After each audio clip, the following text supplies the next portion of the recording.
Bayangkan, sebuah dunia yang baru saja melewati akhir dari segalanya. Sekitar 66 juta tahun yang lalu, sebuah asteroid berdiameter sekitar 10 km menghantam bumi.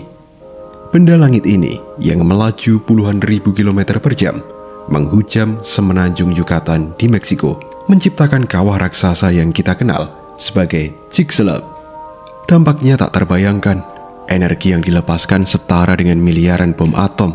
Gelombang kejut merambat ribuan kilometer, memicu gempa bumi kolosal dan tsunami setinggi ratusan meter yang menyapu bersih garis pantai di seluruh dunia.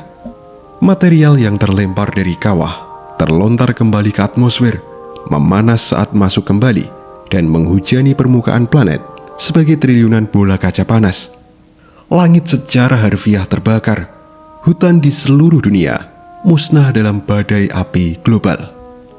Bagi mereka yang selamat dari panas awal, kiamat baru saja dimulai. Jelaga dan debu dari kebakaran serta material kawah yang hancur membumbung tinggi, menyelimuti planet ini dalam kegelapan total. Selama berbulan-bulan, mungkin bertahun-tahun, sinar matahari tidak mampu menembus selubung tebal ini. Fotosintesis berhenti, tanaman mati, dan rantai makanan di darat dan di laut runtuh total. Suhu anjlok ke kondisi musim dingin yang brutal dan berkepanjangan. Dalam bencana ini, 75% dari seluruh spesies di planet ini lenyap. Para dinosaurus non-burung yang telah menjadi penguasa daratan selama lebih dari 160 juta tahun tiba-tiba hilang dari catatan sejarah, bersama dengan reptil laut raksasa seperti Mosasaurus dan Plesiosaurus, serta penguasa langit Pterosaurus. Namun, kisah kehidupan tidak berakhir di sana. Dari debu kehancuran itu, dimulailah sebuah babak baru, zaman Paleogen. Ini adalah masa kebangkitan setelah bencana, sebuah era pemulihan yang lambat namun pasti, ketika kehidupan kembali menulis ulang dirinya sendiri. Bumi yang gelap, sunyi, dan hangus itu perlahan berubah menjadi tempat yang hijau, hangat, dan penuh dengan eksperimen evolusi yang aneh dan menakjubkan. Dan inilah kisah tentang bagaimana dunia yang kita kenal hari ini mulai terbentuk. Ini adalah kisah tentang era ketika mamalia bangkit dari bayang-bayang, burung menguasai langit dengan cara baru, dan ekosistem modern muncul dari reruntuhan zaman dinosaurus.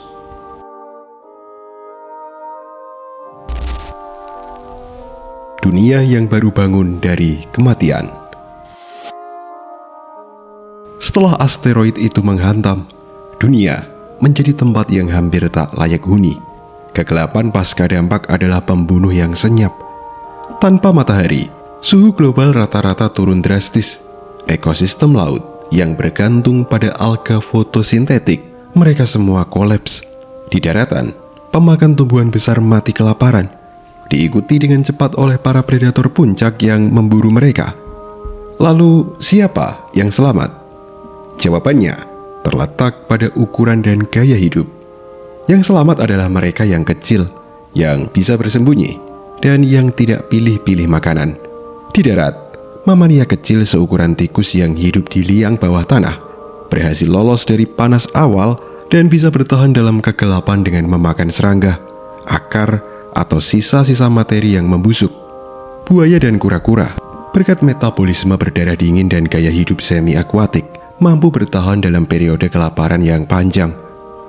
Dalam waktu ratusan ribu tahun, sekejap mata dalam skala geologis, awan debu yang mencekik itu akhirnya mulai mengendap. Matahari kembali bersinar, menembus atmosfer yang keruh. Hujan asam yang tadinya membakar landscape perlahan-lahan berkurang. Karbon dioksida yang dilepaskan oleh kebakaran besar dan penguapan hutan kapur kini memerangkap panas, membalikkan musim dingin nuklir menjadi efek rumah kaca yang intens. Tanaman pertama yang kembali adalah para oportunis.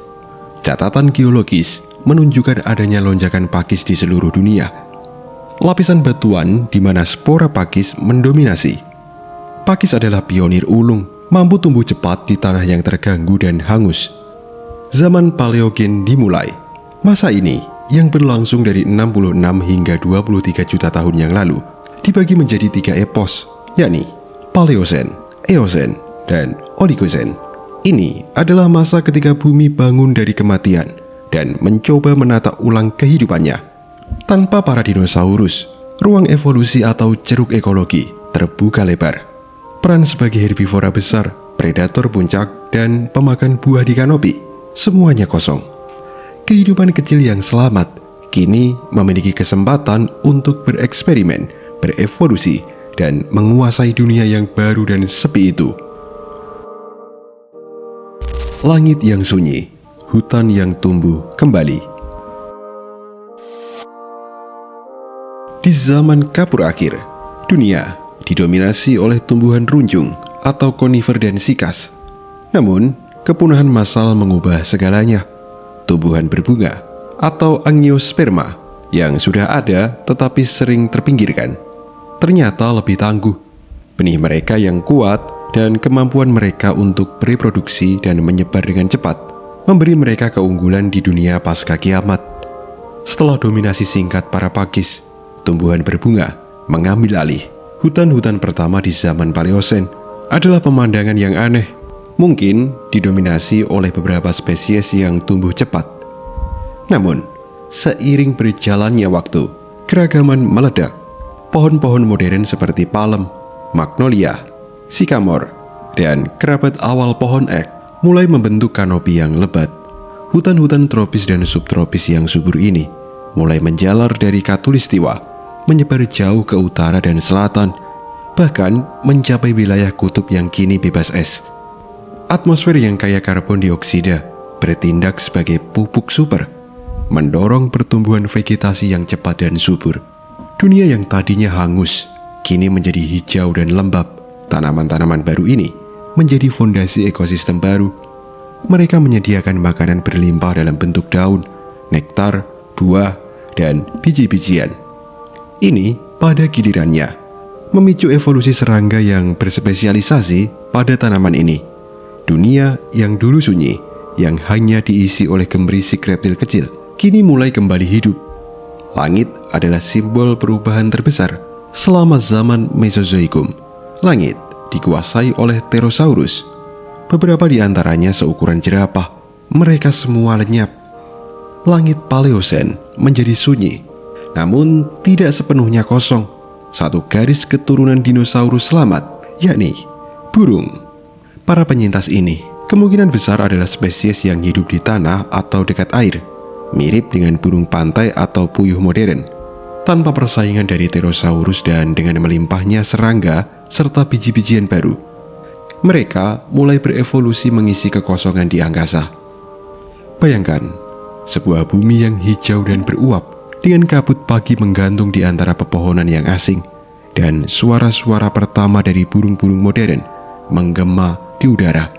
Zaman ini benar-benar terasa seperti dunia yang baru lahir. Bangkitnya para pewaris kecil.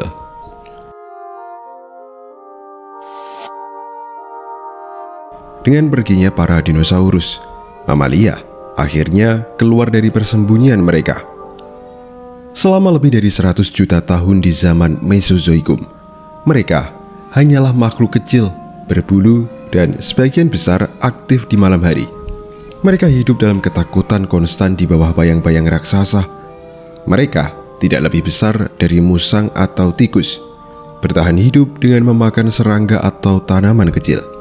Kini, panggung besar itu milik mereka, tanpa pesaing utama. Dalam waktu yang sangat singkat secara geologis, mungkin hanya dalam 10 juta tahun setelah tumbukan, mamalia mengalami ledakan diversifikasi yang dikenal sebagai radiasi adaptif. Mereka berevolusi menjadi berbagai bentuk dan ukuran yang menakjubkan, mengisi setiap peran ekologis yang ditinggalkan. Fosil-fosil dari epos Paleosen awal menunjukkan bahwa mamalia ini masih relatif kecil. Namun, mereka sudah mulai bereksperimen. Ada yang berkembang menjadi pemanjat pohon lincah, beradaptasi dengan hutan yang baru. Ada yang menjadi penggali ulung, dan yang paling penting, ada yang mulai tumbuh lebih besar. Beberapa mencoba peran sebagai herbivora. Pantolambda misalnya adalah salah satu mamalia besar pertama. seukuran domba, dengan tubuh gempal dan gigi yang cocok untuk mengunyah vegetasi keras. Muncul pula kelompok aneh yang disebut Taeniodonta, seperti Stylynodon, dengan cakar besar untuk menggali akar, dan gigi seri yang terus tumbuh seperti hewan pengerat. Ada pula yang bereksperimen menjadi predator. Mesonyx misalnya, adalah predator mirip serigala dengan kuku kaki, dan bukan cakar, yang berlari mengejar mangsa. Salah satu yang paling menakutkan mungkin adalah Indrocerces dari Eosen Tengah, yang diketahui hanya dari tengkorak raksasa sepanjang hampir 1 meter. Makhluk ini mungkin merupakan predator darat mamalia terbesar yang pernah hidup, dengan rahang kuat yang mampu menghancurkan tulang. Ini adalah masa evolusi yang liar dan eksperimental. Banyak dari garis keturunan awal ini, seperti Pantodonta dan Dinocerata, akhirnya menemui jalan buntu dan punah. Mereka adalah draft kasar alam, namun mereka membuktikan satu hal: mamalia adalah pewaris sah daratan, yang perlahan tapi pasti menata ulang jaring-jaring kehidupan di bumi.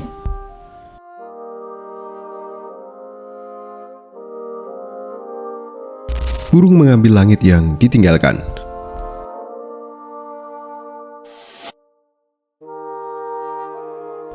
Langit yang ditinggalkan Pterosaurus tidak lama-lama kosong. Burung, satu-satunya dinosaurus yang selamat, dengan cepat mengambil alih. Mereka tidak hanya mengisi langit. Di beberapa tempat, mereka bahkan mengambil alih peran predator darat puncak yang ditinggalkan oleh dinosaurus teropoda seperti T-Rex. Di Eropa dan Amerika Utara, muncul Castornis. Ini adalah burung raksasa tak terbang, setinggi lebih dari 2 meter, dengan tubuh besar, kaki kuat, dan paruh yang luar biasa besar dan kuat.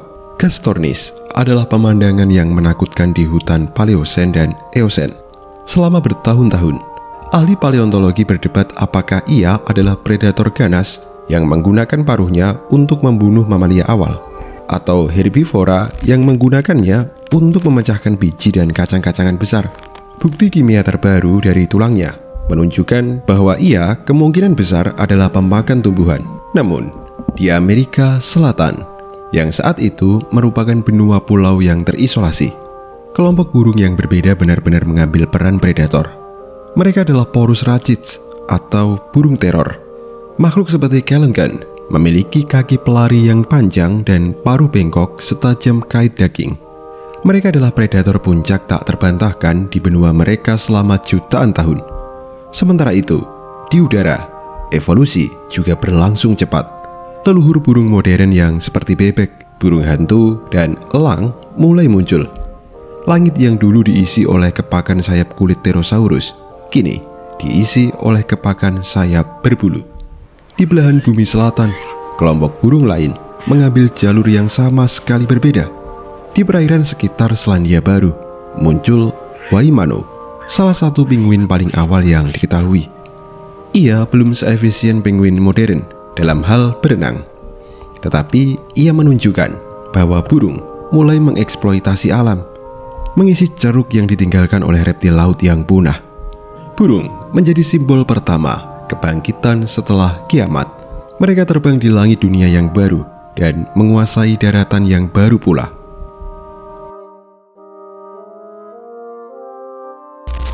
Lautan yang tak lagi sama. Kepunahan massal tidak hanya melanda daratan, lautan mengalami perombakan total. Mosasaurus dan Plesiosaurus, predator puncak lautan zaman kapur, mereka semua lenyap. Begitu pula dengan Ammonid, kelompok moluska bercangkang spiral yang mendominasi lautan selama ratusan juta tahun. Kekosongan ini dengan cepat diisi. Hiu yang selamat dari kepunahan mulai mendiversifikasi diri. Garis keturunan yang kelak akan menghasilkan hiu putih besar dan Otodus megalodon. Meskipun megalodon sendiri baru muncul di era berikutnya. Mereka mulai menapaki tangga evolusi sebagai predator puncak baru. Ikan bertulang sejati meledak dalam keragaman, membentuk dasar bagi ekosistem laut modern. Namun, perubahan paling dramatis di lautan Paleogen datang dari daratan. Sekelompok mamalia darat berkaki 4 yang berkerabat jauh dengan kuda Nil atau rusa modern. mulai mencoba peruntungan baru di air. Semuanya dimulai sekitar 50 juta tahun yang lalu dengan makhluk seperti Pachycetus. Ditemukan di Pakistan, Pachycetus tampak seperti serigala berkaki 4, tetapi struktur tulang telinga bagian dalamnya yang unik membuktikan bahwa ia adalah nenek moyang paus paling awal. Ia mungkin berburu ikan di tepi sungai air tawar seperti beruang grizzly modern. Dalam beberapa juta tahun, evolusi berlangsung cepat. Muncul Ambulocetus atau paus berjalan yang memiliki kaki belakang besar yang mungkin digunakan untuk mendorong tubuhnya di air, mirip seperti buaya. Kemudian Rhodocetus menunjukkan kaki belakang yang sudah sangat mengecil dan sirip ekor yang kuat. Puncak dari evolusi awal ini adalah Basilosaurus, predator laut raksasa dari Eosen akhir. Meskipun namanya berarti raja kadal, ia adalah mamalia sejati dengan tubuh ramping seperti ular sepanjang lebih dari 15 meter. Basilosaurus adalah predator puncak di lautan. Ia memiliki rahang penuh gigi tajam untuk mencabik mangsa. Dan yang paling menakjubkan, ia masih memiliki sisa-sisa kaki belakang kecil di luar tubuhnya, warisan yang tidak berguna dari nenek moyangnya yang hidup di darat. Ekosistem laut Paleogen juga didukung oleh fondasi baru, plankton modern, seperti foraminifera, pulih dan berkembang, menciptakan dasar rantai makanan baru yang akan menopang kehidupan laut hingga hari ini.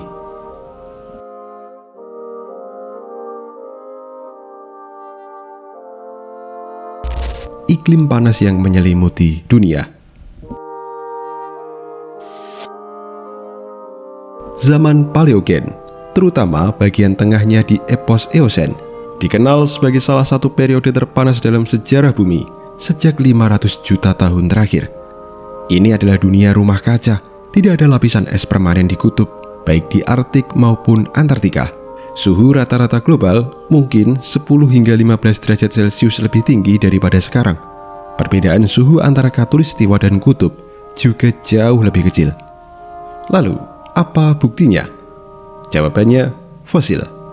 Para ilmuwan telah menemukan sisa-sisa pohon palem di Alaska dan hutan beriklim sedang di Pulau Ellesmere, jauh di dalam lingkaran Arktik. Fosil buaya dan kura-kura, hewan berdarah dingin yang tidak dapat mentolerir embun beku, ditemukan di tempat-tempat seperti Wyoming dan bahkan Kanada Utara.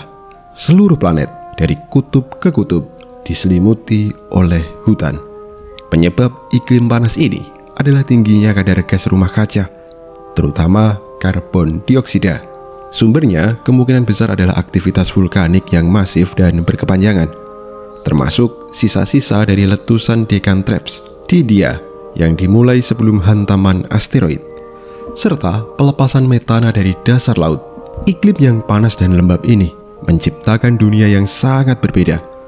Tanaman tumbuh subur, sungai-sungai besar mengalir di mana-mana, dan atmosfer penuh dengan uap air.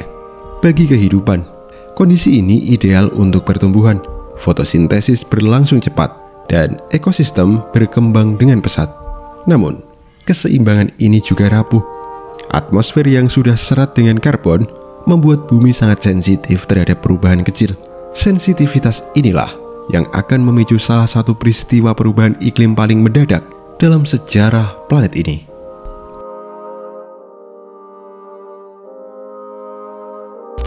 Ledakan evolusi di daratan.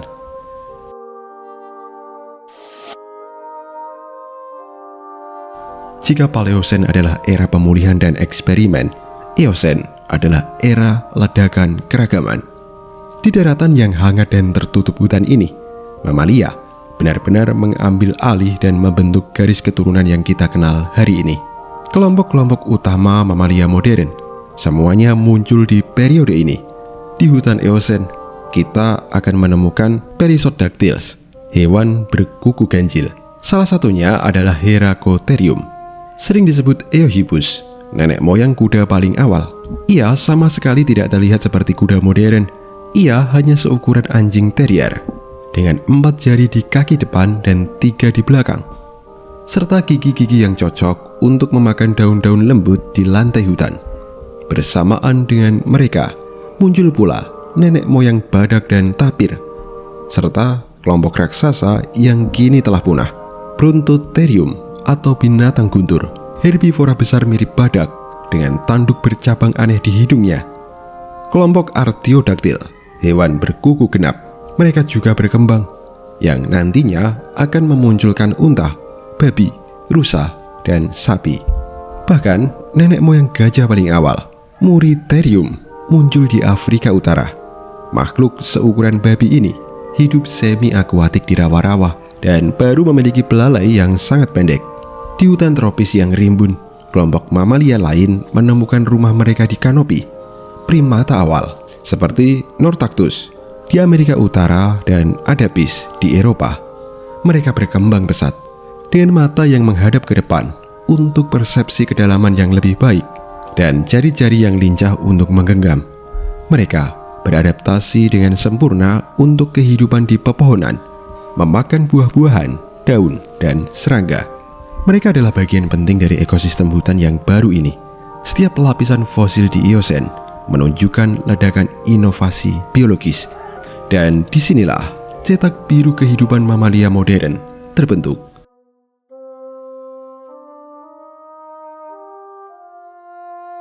Perubahan iklim yang mengguncang dunia.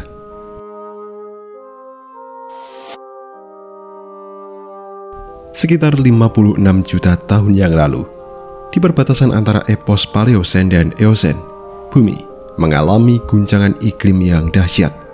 Peristiwa ini dikenal sebagai Paleosen-Eosen Thermal Maximum atau PETM.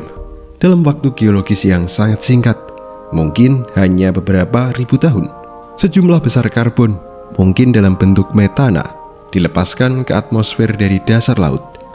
Penyebab pastinya masih diperdebatkan, tetapi akibatnya jelas. Suhu global melonjak 5 hingga 8 derajat Celcius di atas tingkat rumah kaca yang sudah tinggi. PETM adalah episode pemanasan global yang ekstrim dan cepat.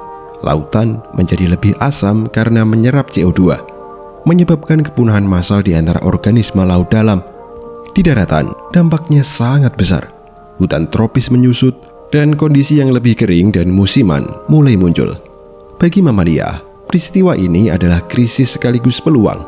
Untuk mengatasi panas, banyak spesies mamalia mengalami pengecilan ukuran, fenomena yang sesuai dengan aturan Bergman, di mana tubuh yang lebih kecil lebih mudah melepaskan panas.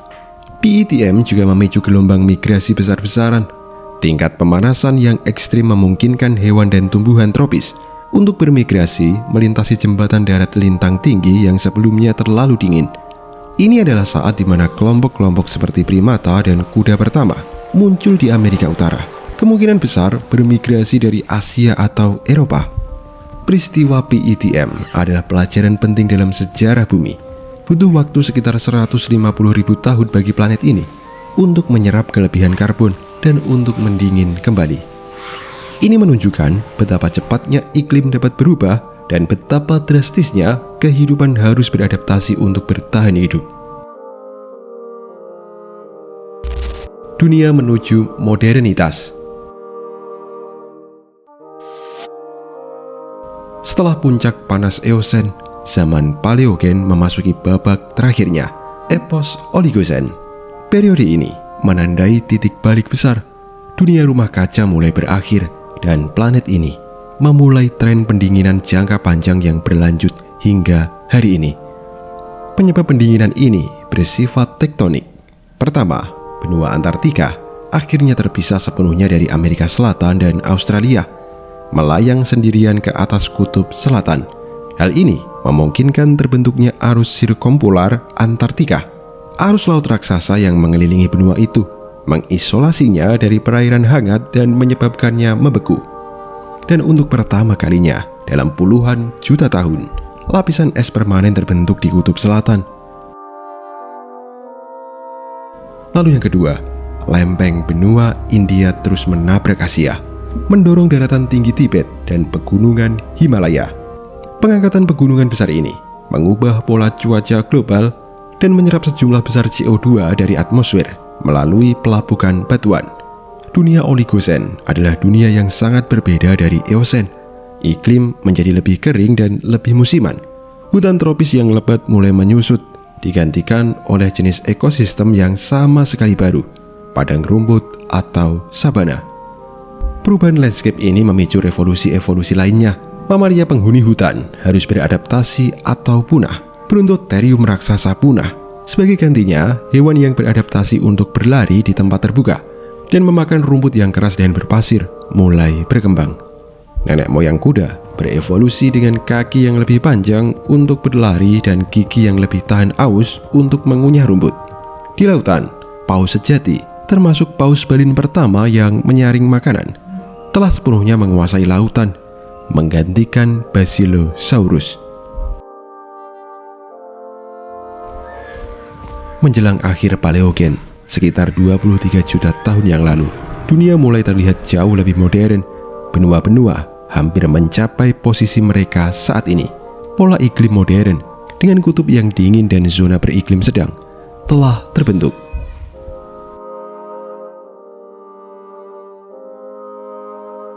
Zaman Paleogen adalah kisah luar biasa tentang ketahanan, sebuah narasi epik tentang kebangkitan kehidupan dan kepunahan massal dalam 100 juta tahun terakhir. Ia menunjukkan bahwa setiap akhir yang katastrofik selalu membawa awal yang baru. Ketika dinosaurus lenyap dalam api dan kegelapan, kehidupan tidak berhenti. Ia hanya berubah arah secara radikal. Dari planet yang hangus dan sunyi, Paleogen mengubah bumi menjadi laboratorium evolusi yang subur. Disinilah fondasi dunia modern kita dibangun. Burung yang selamat sebagai satu-satunya garis keturunan dinosaurus mengambil alih langit. Mamalia yang selamat jutaan tahun hidup dalam ketakutan bangkit untuk menaklukkan setiap ceruk di daratan. Dari penggali tanah hingga predator puncak, dan di lautan, mamalia darat kembali ke air, memulai perjalanan menakjubkan untuk menjadi penguasa lautan terbesar. Iklim, ekosistem, bahkan peta bumi mulai menyerupai planet yang kita tinggali hari ini. Paleogen mengajarkan kita satu hal penting. Kehidupan selalu menemukan cara. Ia beradaptasi, berinovasi, dan mengisi kekosongan. Dari kehancuran terbesar, seringkali lahir bentuk-bentuk kehidupan yang paling menakjubkan dan tak terduga.